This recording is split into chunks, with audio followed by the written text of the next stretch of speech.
Hi guys, ayun, nandito ako sa kusina. Magluluto ako ng fries. So, ito yung fries guys. Plastic pa siya.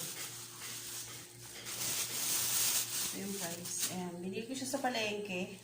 Half kilo siya is 45 pesos. At saka bumili din ako ng siomay. Chicken siomay. So, ayun.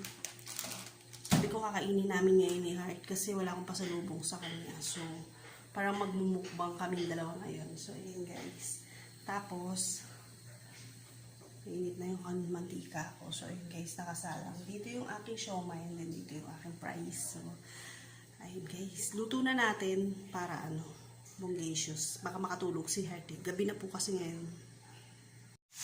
Ayan guys, konti na lang kasi pangalawang salang ko na yan. Tapos, ito naman yung siomay natin. So, ayan. Yung siomay. So, ayun. Pasok tayo sa kwarto. Wink! Tulog na yung kamukbangers ko. So, eto na yung french fries, guys. Buti hindi ko niluto lahat. Tulog na si Heart. Hinintay ko na lang yung siomay maluto. Ayan yung bebe ko, oh. Be!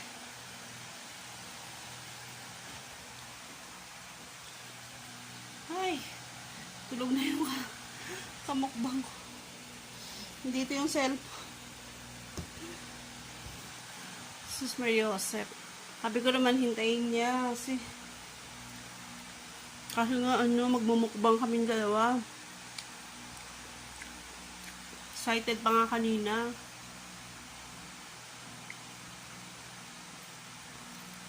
Lagyan ko siya ng cheese guys. Pero may isa pa kaming kasali sa mukbang yung siomay nga, di ba? Doon pa, hindi pa luto. Buti na lang. Hindi ko nilahat. Hindi ko nilahat yung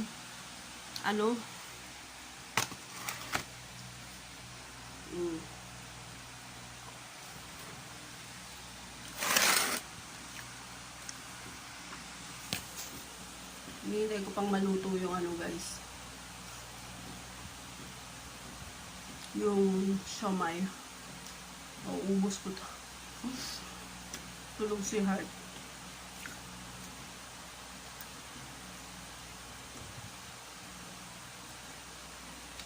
Kaya yun guys, check ko lang yung siomay kung okay na. Hindi pa naman ako naghapunan kasi nga para mukbang namin yun. Buti na lang, hindi ko niluto lahat ng fries. Kung hindi, solo ko kakainin. Malakas kumain yung anak ko nitong fries na to. Naku po. So, ayan po. Ako po ay mag-i-start ng magmukbang. Nagising, gumalaw si Heart eh. Kala ko nagising. Banding sana namin to ay ni Heart. Itong mukbang series namin. This is the first time na magmumukbang kami ng anak ko. Yung gagawa ng video ng mukbang. First time sana namin ngayon ni Heart. Kaya lang hindi natuloy. Kasi nga tulog. Tsuran. Kinigising ko nga eh. Sabi ko, hindi kakain ng siomay. Heart! So, ito na guys. Pakita ko sa inyo. Ito yung fries na kinakain-kain ko na ngayon. And then, ito po yung ating siomay. So, ayan. Nilagyan ko na siya ng bawang. Tapos, meron akong kalamansi. Tapos, ito guys, gumawa na rin ako ng ating toyo. May sili siya. Lagyan ko na rin ng sili. So, ayan. And then, may tubig lang tayo. Malamig. So, ayun. Sayang si Heart. Sabi ko pa naman magmumukbang kami dalawa. So, ayun. Kwentuhan na lang tayo, guys. Lagay ko kayo dito. Burrito pa naman ni Heart yung imumukbang namin. So, ayun.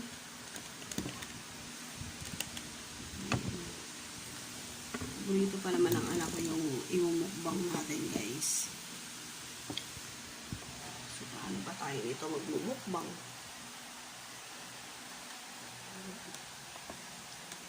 Ay! Ano ba yan?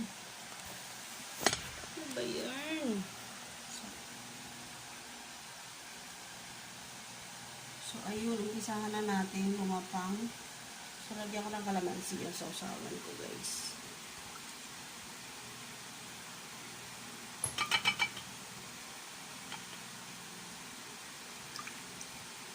kasi.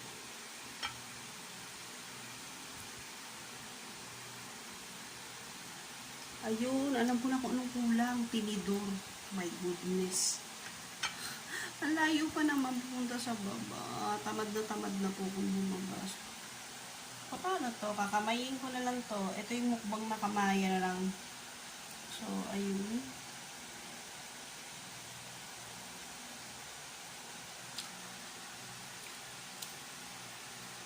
Kamayin ko na lang siya, guys. Total, ako lang naman mag-isa kakain. So, ayan siya, guys. Tasawsaw ko na lang dito.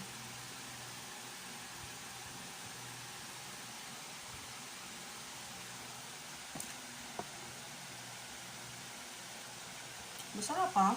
Masarap pa siya dun sa binibila namin siomay dun sa may talipapa.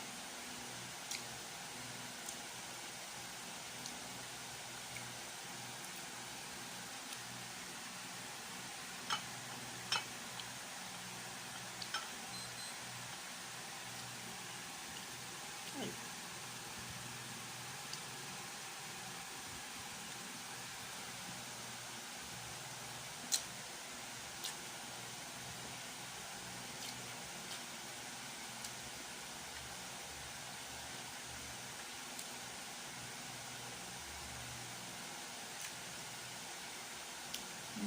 Bakit ito yung imumukbang namin ni Heart? Kasi alam niyo guys, paborito to ng anak ko.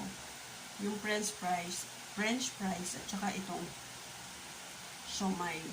Pag lumalabas kami, ito lang lagi. Pag sa McDo kami pupunta, french fries lang hinihingi niya sa akin. At saka burger, cookload. Yun lang, yung tatlo na yung kinakain niya.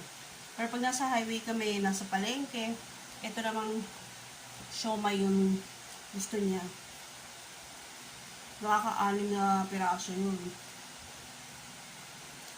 O higit pa. Binabawalan ko lang kasi sa toyo. Sobra kasi sa toyo si Heart. Parang hinihigop na. Gising si Heart. Be, kain ka? Kain ikaw? Di ba mukbang tayo? Ito, merong fries tsaka siomay. Gusto mo ba?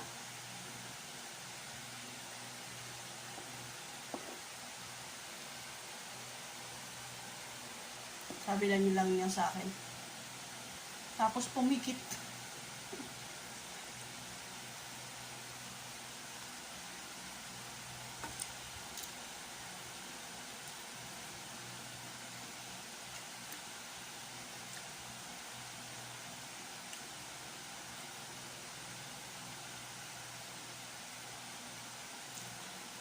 Tapos guys, yung huli ko nga palang chinek yung channel ko is nasa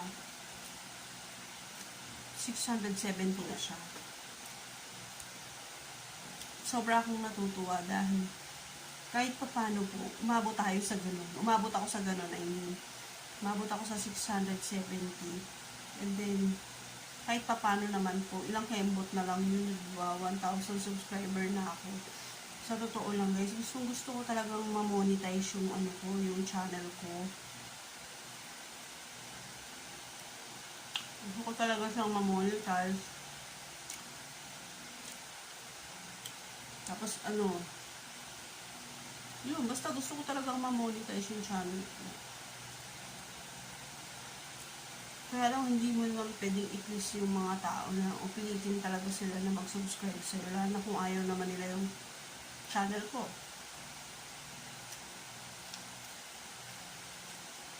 Kaya minsan, nag-iisip ako ng panibagong format. O yung content, yun yung ibig ko sabihin. Content ng channel ko. Bala ko mag-DIY na lang. Kasi mostly sa channel ko is yung ang tawag dito, review. Review ako ng mga product. Dati madalas ako mag-upload ng vlog, pero hindi na ako masyado ngayon nagbablog guys. Kasi ano ba yun? Kasi naisip ko, hindi ko naman kaya mag-vlog ng maraming tao. Plus pa, isa pa, nasa isip ko din. Naisip ko rin na hindi naman ako famous para panuorin ng ibang tao yung vlog ko. So, ayun. Isa yun sa mga iniisip ko. Hindi naman ako sikat para Pag-vlog ako ng mag-vlog. Pero yung iba guys, alam niyo, vlog lang sila. Pero